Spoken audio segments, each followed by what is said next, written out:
ఇక డీటెయిల్స్లోకి వెళ్తే తన ఉనికిని చాటుకోవడానికి పార్టీ పెట్టలేదని జనసేన అధినేత పవన్ కళ్యాణ్ స్పష్టం చేశారు. మీడియా సమావేశంలో ఆయన మాట్లాడుతూ లోతుగా ఆలోచించే గతంలో టీడీపీకి సపోర్ట్ చేస్తానని అన్నారు.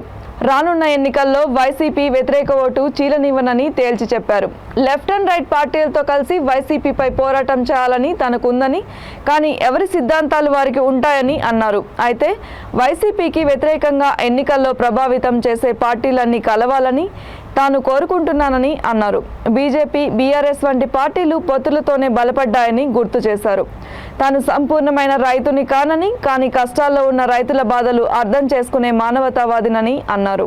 అన్నీ తెలుసు అంటున్న వైసీపీ నేతలు రైతులకి ఏం చేశారని సూటిగా ప్రశ్నించారు. సీఎం కావాలనుకుంటే అయిపోరని, తనను సీఎం చేయాలని టీడీపీనో బీజేపీనో అడగనని, తన సత్తా ఏంటో చూపించి అడుగుతానని అన్నారు. నాకు యానకి 4 ఏళ్ళు చొప్పున కట్టించుకున్నారండి. 2 ఏళ్ళ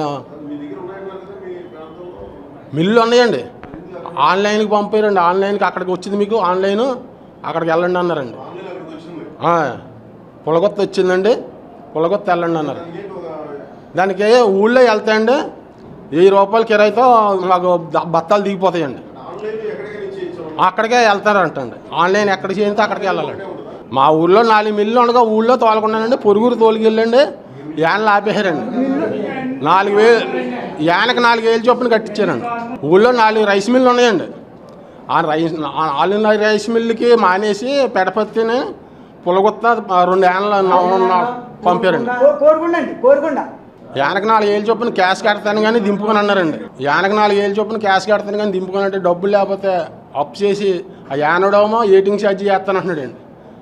24 గంటలు దాటిపోతే ఎయిటింగ్ ఛార్జీ చేస్తానండి. అది మరి యాన దింపుకోపోతే నేను ఇంకో కిరాయికి వెళ్ళిపోతాను కదా, నాకు డబ్బులు మీరు కట్టవలసి ఉంటుందా? గంటల లెక్కనే వేస్తాడండి. మేము మిల్లు కాడ కట్టుకెళ్ళి మచ్చి చూపించి ఏమంటే ఏంటంటే అమలాపురం అండి, మాది వ్యాపారం అండి పక్కనే. మీరు వచ్చారండి, మీరు వస్తున్నారు. రాత్రి అమౌంట్లు పడిపోయినాయి. మీరు వచ్చారని ఆ అమౌంట్లు వేసారు. 3 డేస్ పడ్డాయండి. 250 సార్లు చూసాము మేము.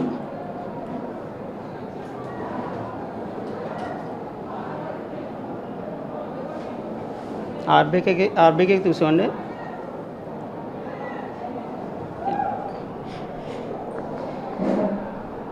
ఇదే విధంగా గత సంవత్సరం అవుతుందండి. 21 రోజు అన్నారు 1,00,000 250 3 ఎకరాలండి. అంటే మొలకలు తుయ్యలేదండి. మొలకలు పక్కన పెట్టేసాం. బాగున్నాయి తీసుకున్నారు. గత సంవత్సరం 21 రోజుకి మేము ఆర్బీకే ద్వారా 21 రోజుకి 3 నెలలకి పడలేదండి. మేము ఆర్డీ ఆఫీస్కి వినతి పత్రం ఇద్దామని వెళ్తే మమ్మల్ని అరెస్ట్ చేశారు. మేము గొడవ పెట్టుకోవడానికి వెళ్ళలేదండి.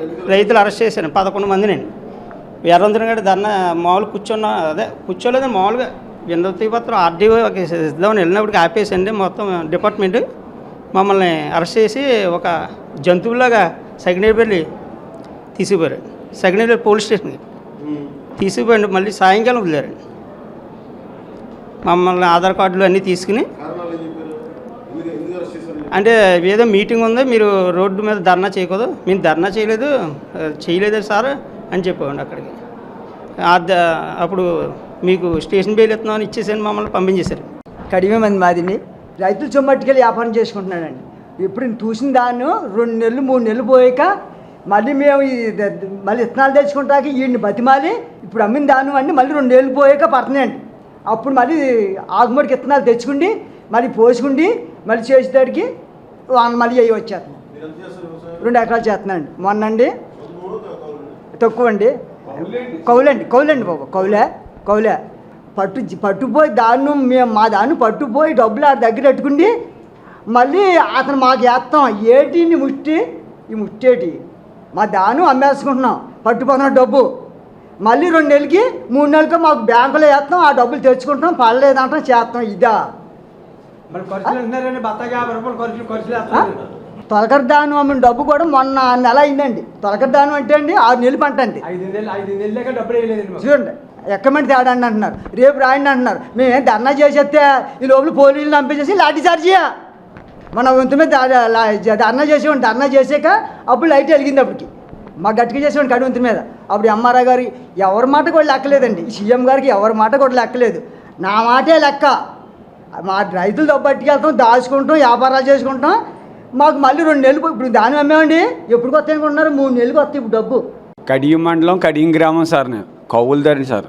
నేను 8 ఎకరాలు పొలం చేస్తాను. టాటర్ పోయిన జనవరిలో టాటర్ మీద నుంచి వెళ్ళిపోయింది సార్. ఆరోగ్యశ్రీ ద్వారా ఏదో చేస్తారనుకున్నాను సార్. 70,000 రూపాయలు నా దగ్గర తీసుకున్నారు. అయితే మనిషి చచ్చిపోతే ఏదైనా చేస్తుందంట కానీ సార్ ఆరోగ్యశ్రీ దేనికి వర్తించదు సార్. అంటే ఆ పథకాలు అయితే 90 ఉన్నాయి, కానీ పేదవాడిని పట్టించుకోరు సార్. అందరూ డబ్బున్న వాళ్ళకే అన్నీ పడతారు. అయితే నీ ఇప్పుడు దౌడు బాధ్యత అది ఏంటి సార్, ఒక 20 సంవత్సరాల కిందట జూన్ 1లో కాలువ వదిలేసిపోడు, మేకి ఏప్రిల్లో కాలువ కట్టేసిపోడు, జూన్ 1కి వదిలేసిపోడు. వెంటనే నార్మల్ వేసుకుని నాట్లు ఎత్తే మాకు తొలకర పంట నవంబర్లో వచ్చేసి, రెండో పంట మళ్ళీ వేస్తే మేము మళ్ళీ డిసెంబర్లో రెండో పంట వేసేసేవాళ్ళు. మళ్ళీ ఇప్పుడు మార్చికి వచ్చేసేది పైర్లు వేసుకునే వాళ్ళు కానీ కూని పండి. ఇప్పుడు మా దౌడు బాధ్యత ఏంటంటే కాలువలు వదిలినప్పటికీ జులై వచ్చేస్తుంది.